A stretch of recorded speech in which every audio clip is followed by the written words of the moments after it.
Discrimination होता था, समझ में आता था। क्यों होता था समझ में नहीं आता था। धीरे धीरे रुकते हुए अकेले घर आती थी, क्योंकि शरीर में पोलियो था, मन में पोलियो नहीं। ग्रेजुएशन कंप्लीट किया, उसके बाद जिंदगी रुक सी गई थी। बस सुना था कि हमारे गांव से किसी ने आईएएस किया है, बस मन में जुनून आ। बाप को कहा तो पापा ने कहा कि नहीं, हमारी फाइनेंशियल पावर इतनी नहीं है, सब एक तरफ, मैं अकेली एक तरफ। फिर फाइनली ये बोला गया कि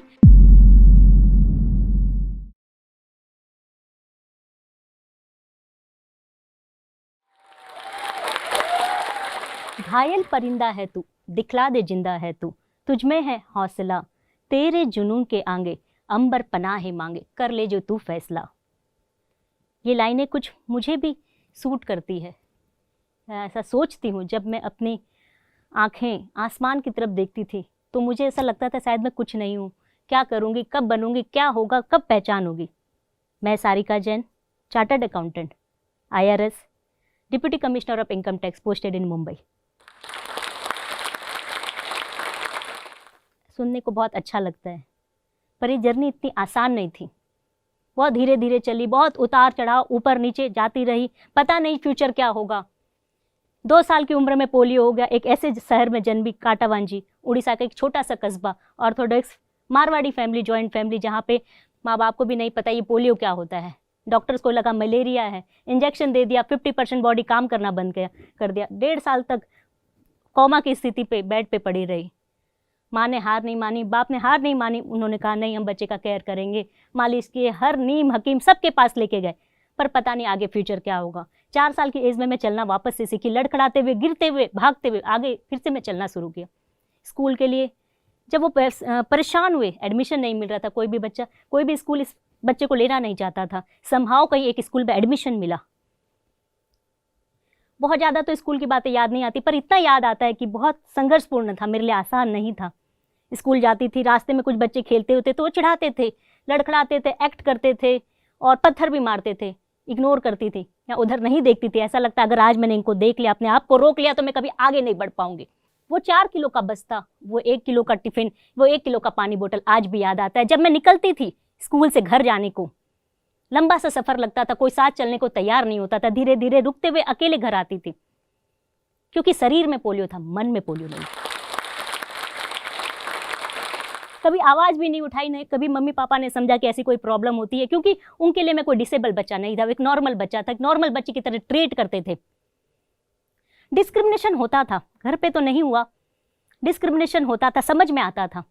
क्यों होता था समझ में नहीं आता था। डिस्क्रिमिनेशन आज भी होता है, समझ में आता है। क्यों होता है समझ में नहीं आता है। उस समय फर्क पड़ता था और आज फर्क नहीं पड़ता है। स्कूल की पढ़ाई कंप्लीट हुई, आगे डॉक्टर बनने की इच्छा थी। माँ बाप को कहा तो पापा ने कहा कि नहीं, हमारी फाइनेंशियल पावर इतनी नहीं है। क्या बोलते कैसे बच्चे को, किस तरीके से डिसेबल बच्चे को वो बाहर भेजते, नहीं भेज सकते, तो उनकी मजबूरी थी। समहाउ मैंने कॉमर्स लिया, जो एक कॉलेज था छोटे से गांव पे, वहाँ कॉमर्स की पढ़ाई कंप्लीट की, ग्रेजुएशन कंप्लीट किया। उसके बाद जिंदगी रुक सी गई थी, क्योंकि एक डिसेबल बच्चा की जिंदगी कहाँ तक रहेगी। ग्रेजुएशन, एक आम लड़की, एक मारवाड़ी लड़की, जो ट्रेडिशन होता है या तो कॉलेज करो और शादी कर दो, यहाँ तो शादी का कंडीशन ही नहीं था। सब थक चुके थे कि अब तो कुछ होना नहीं है, मान चुके थे ये लड़की अब घर पे रहेगी। 4 साल मैं घर पे रही, पर मुझे एक ही सपना आता था, मैं पढ़ाई करूंगी। किस तरीके से करूंगी पता नहीं था। रात को रोज नींद पे यही आता था कि मैं पढ़ रही हूँ, मेरे टीचर मुझे पढ़ा रहे हैं, पर असंभव से था। किसी को बोलने से वो मानता नहीं था, ऐसा भी कभी हो सकता है। 2 बड़ी बहनें थी, वो हमेशा सपोर्ट करती थी, सारिका ये समय बदल जाएगा, हिम्मत रख, पर सोच नहीं पाते थे ये हिम्मत कब आएगी, कैसे होगा। 4 साल के बाद अपॉर्चुनिटी मिली कि आप सीए का एग्जाम दे सकते हो, लेकिन घर पे बैठ के दे सकते हो। मैंने बोला बहुत अच्छी बात है, मैं करूंगी कोशिश। जिस समय सीए की पढ़ाई शुरुआत की ना, तो मुझे डेबिट समझ में आता था, क्रेडिट समझ में आता था, मैं भूल चुकी थी अकाउंट्स। फिर भी कोशिश किया, घर पे बैठ के 1 महीना कोशिश की। वहां से उस समय 30 या 40 बच्चे ने गांव से एग्जाम दिया था, मैंने टॉप किया। माँ बाप को साहस आया कि बच्ची कुछ कर सकती है, इसे पढ़ने का और मौका देना चाहिए। आगे पढ़ने के लिए मैं शहर गई।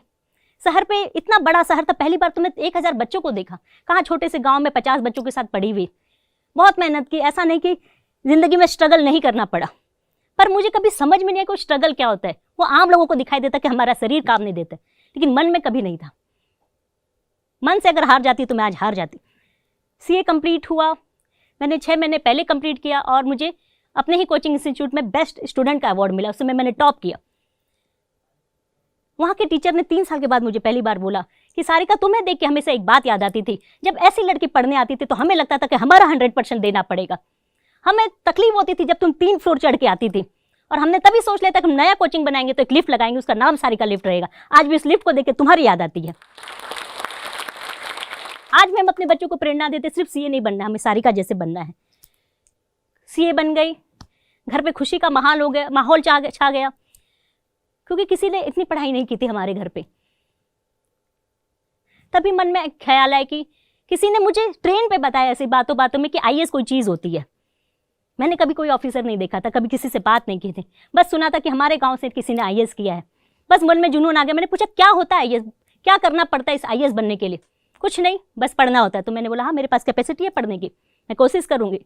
सीए बनने के बाद घर गई, घर वाले खुश थे, अब लड़की घर आएगी, हम कोई जॉब दे देंगे, कोई ऑफिस खोल देंगे, बैठ के काम करेगी। मैंने बोला नहीं पापा, मुझे आईएएस बनना है। घर पे पंचायत बैठ गई कि लड़की को शायद भूत चढ़ गया है, कैसी बहकी बातें कर रही है, हमारी जैसी फैमिली के बच्चे आईएएस बन सकते हैं? हम सादे लोग हैं, हम लोग नहीं कर सकते। ऑफिसर कैटेगरी अलग होती, वो इंटेलिजेंट होते हैं। मैंने बोला नहीं, मुझे पढ़ने की इच्छा है। OR SR पास किया गया, SR तो छोड़ो, OR भी पास नहीं हुआ, सब एक तरफ, मैं अकेली एक तरफ। फिर फाइनली ये बोला गया कि ठीक है, लड़की पढ़ने की तो इच्छा जाहिर कर रही है और तो कुछ नहीं, कोशिश करने देते हैं, पढ़ लेगी, पास तो उसे होना नहीं है। 1.5 साल का समय देते हैं। घर पे पढ़ा 2-3 महीना, सब उनको समझ में आया कि लड़की मेहनत बहुत कर रही है लेकिन हो नहीं रहा है। फिर दिल्ली गई, अकेले दम पे दिल्ली गई, वहाँ पढ़ाई स्टार्ट की, वहाँ पढ़ाई करी और एग्जैक्ट 1 ईयर में मैं रैंक लेके वापस आ गई।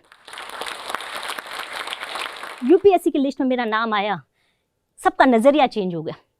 आपने बचपन में मारियो का गेम खेला होगा, बहुत सारे हडल्स आते हैं, 1-अप मिलता है, पावर मिलता है, दुश्मन आते हैं, पानी आता है, आग का गोला आता है, आप इसे पार करते करते खेलते जाते हैं।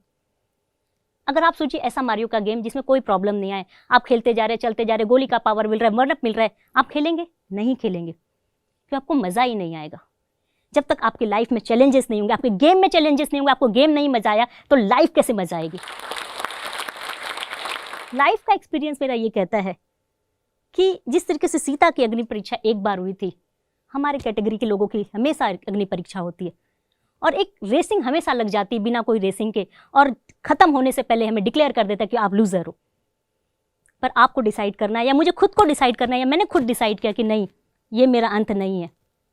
मैं बचपन से क्विक डिसीजन रही हूँ, मैं सोच लेती कि मुझे ये करना है तो मैं करके रहती थी, चाहे वो भीड़ से अलग होता है। भीड़ हमेशा क्रिटिसाइज़ करता है कि क्यों कर रही हो, पगला गई हो। जब मैं सीए से आईएएस बनने का सोचा तो भी लोगों ने यही कहा, तुम्हें पता है तुम सीए भी नहीं रहोगी, आईएएस भी नहीं रहोगी। पर मुझे आज तक के सर्वे में लोगों ने कहा कि you are the first CA in lady officer जो become income tax deputy commissioner.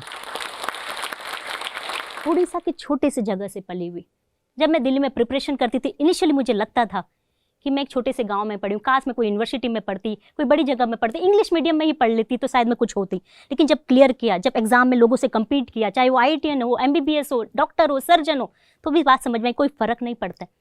किताबें वही सेम है, ABCD वही सेम है, अ आ ई वही सेम है, पढ़ने का जुनून आपका अलग है। आप उस किताबों की शिद्दत से पढ़िए, मेहनत से पढ़िए, वही आपको आगे लेके जा सकता है। आज की दुनिया में कोई चीज़ आपको आगे ले जा सकती है सिर्फ एजुकेशन और परिश्रम और विल पावर। मुझे एक बात याद आती है कि जब मेरा एक डॉक्टर जिन्होंने अटल बिहारी वाजपेयी जी का ऑपरेशन किया था घुटनों का, उन्होंने जब मेरा रिपोर्ट देखा, मेडिकल रिपोर्ट, तो उन्होंने एक बात बोली कि सारिका, हमें लगता नहीं है कि तुम चल सकती इस मेडिकल रिपोर्ट के हिसाब से, लेकिन तुम चल रही हो सिर्फ विल पावर के कारण।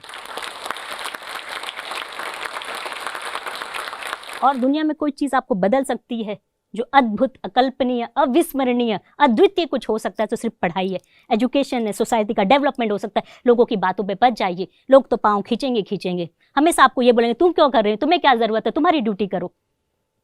पर मेरी सोच है कि मन में आई है, इच्छा आई है तो मुझे उसे करके जाना है। मंजिल मेरी कहाँ है, वो मुझे लेके जाएगी।